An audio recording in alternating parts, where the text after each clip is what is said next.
Dakar réfléchit sur l'élimination des maladies liées justement au paludisme. Il faut dire que l'utilisation des données de recherche génomique dans la surveillance et l'élimination de cette maladie fait débat. C'est précisément au Centre international de recherche et de formation en génomique appliquée et de surveillance sanitaire, SIGAS, que se sont réunis des spécialistes, des scientifiques et chercheurs venus de 20 pays. Voici à ce propos le reportage de Ramatadem. La lutte contre le paludisme. Le Sénégal est en bonne place dans la diminution, voire l'élimination. Mais en 2020, avec la Covid-19, le processus a plus ou moins été freiné.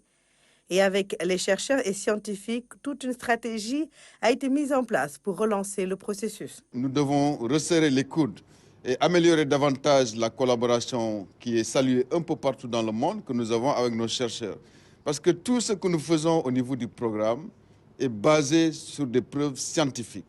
Et donc, les populations doivent être rassurées que toute administration de médicaments pour la chimioprévention saisonnière du paludisme, pour les moustiquaires imprégnés d'insecticides à longue durée d'action, les médicaments que nous utilisons sont basés sur des recherches scientifiques.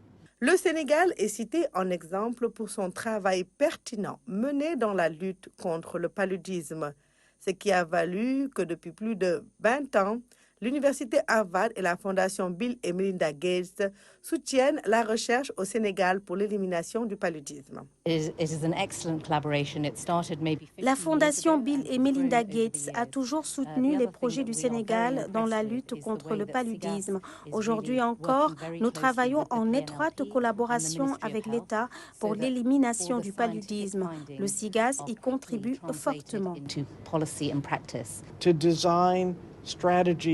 Au début, c'était juste un petit projet. La génomique permettait de suivre la résistance au Sénégal. 20 ans après, la génomique sert à suivre et évaluer l'évolution de la transmission du paludisme au Sénégal. Le Centre international de recherche et de formation en génomique appliquée et de surveillance sanitaire, SIGAS, a fait des recherches sur 3 points essentiels dans la lutte contre le paludisme et les résultats sont rassurants. Les médicaments qui sont utilisés au Sénégal pour traiter le palud sont des médicaments efficaces. Nous avons prouvé également que les tests de diagnostic que nous utilisons au Sénégal sont performants. Et enfin, par rapport aux interventions, nous pouvons voir l'évolution de la maladie par rapport à l'outil génomique. Ce que le coordinateur a dit pour dire qu'en 2020, il y a une stagnation, ça a été fait sur la base des indicateurs de routine, mais également confirmé par l'outil génomique moléculaire.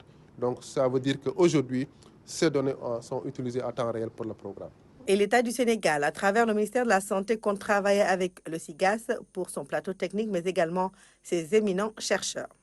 Nous allons pratiquement dépasser la Covid, mais nous travaillons là-dessus, dans le cadre du paludisme, mais dans beaucoup d'autres cas, vraiment nous sommes disposés à travailler avec le SIGAS, parce que c'est une opportunité, il n'y en a pas beaucoup. Un centre comme le SIGAS, avec tout ce qu'il y a comme ressources humaines, tout ce qu'il y a comme équipement, le ministère ne peut pas se passer d'une telle opportunité. Pendant 3 jours, ces scientifiques venus du monde entier vont réfléchir sur l'utilisation des données en génomique pour l'élimination du paludisme.